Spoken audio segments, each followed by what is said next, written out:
Jet, we saw the list of Jutt here for his key players for Barangay Ginebra. Can you list them down and then let us know if you disagree or agree with that list that he has? Well, he gave three key players: Stanley Pringle, Christian Sandhardinger, and L.A. Tenorio.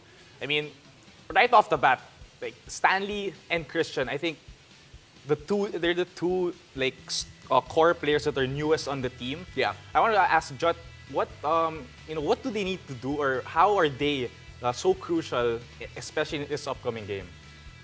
I want to say first, Jet, that if they allowed me, I would have put your name in first. Dan! List. That's what I want to get out of the way first. But I think we've seen in the way Ginebra has played this conference, in the numbers, the statistics, just the number of shots that Pringle and Stan Hardinger took for Ginebra in the elimination round. They are very important pieces of this Ginebra squad. Maybe, I think even I was a little wondering how Coach Tim would infuse these two players into his system. But we know Coach Tim, he has a lot of tricks up his sleeve. But for these two, I think, they're so talented that they would be an asset to any team, to any system that is being run by that team. Now, it's a matter siguro of, similar dun sa sinabi ko sa Phoenix, a matter of these guys knowing or understanding the system a little bit better, understanding how to play with each other. And for Christian Stan Hardinger, the burden is a little bit heavier now that Japet Aguilar will not be available, and he has not been over the last few games. And nakikita naman natin kung gaano ka bumigat yung workload for Christian because of that. Yeah, you talked about workload, Jutt, and actually this brings me up to the next point. Jet, we saw that these three specific players, took up a lot of minutes in their loss against Meralco. In fact, I think all of them averaged around 40 minutes apiece. Now, looking at that, since I know that babad ka usually, especially when you were in UP and in certain points in your professional career, how big of a factor was that? The fact that so much more is expected of them. They have to take up so much minutes in crucial situations, like a must-win scenario for Barangay Ginebra. Okay, so just talking about fatigue, I covered the game yesterday and I saw specifically Christian and Stanley were both on their knees. The latter parts of all quarters, even the first quarter. They were explosive during the start, and then you could see they're just wearing down. And then you add to the fact that Scotty wasn't there, that Japet wasn't there, like Jutt mentioned. I think it just compounded, and throughout the whole, this situation that we have, the semi-bubble situation, I think it just compounded to lead to the game that they had yesterday and their performance as of late. I think they're just tired. Yeah. They really look tired, they're playing tired, and it's just showing. And of course, when they lose, it's gonna add more fuel to the fire na maybe they're not the right pieces. Maybe they're not gelling in the system. So if you talk about, Jutt, I want to ask the question that is probably on a lot of people's minds. At this point of both these players in Ginebra, can you say that they've fit, or they've understood na they're in the system of Coach Tim Cone, or they understand the system of Coach Tim and Ginebra as a whole?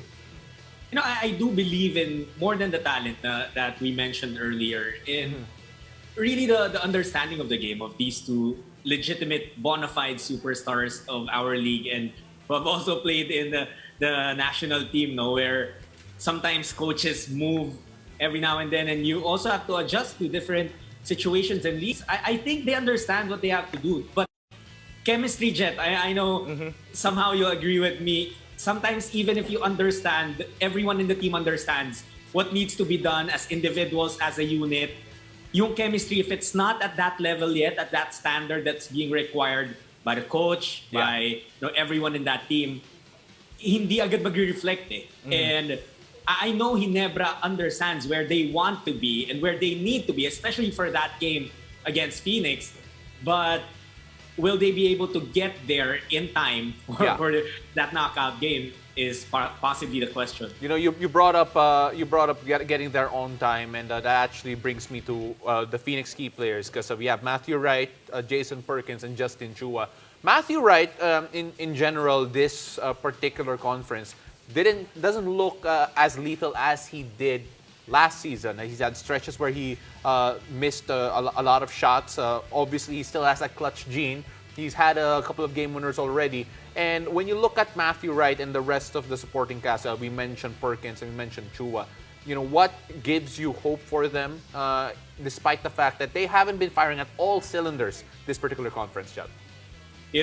Pao and Jet, you look at the roster of Phoenix, this is a team that can really contend for the title roster-wise. Yeah. And again, they had some difficulty, I guess, in terms of availability of players due to injuries. But Matthew Wright, the ball is still going to go into his hands when they need a basket down the stretch, as we saw in that game against Rain or Shine, right? Where he went 0 for 14, but that last attempt, the 15th one, was the one that gave them the win. Yeah. And a lot of these players who showed up for Phoenix last year in the bubble, they really haven't been able to produce the same way. But I guess, we have to treat this kasi rin as a new conference. We want to expect, diba, that they can keep up that strong play. But say, for example, Justin Chua is another guy who really showed out in that bubble last year.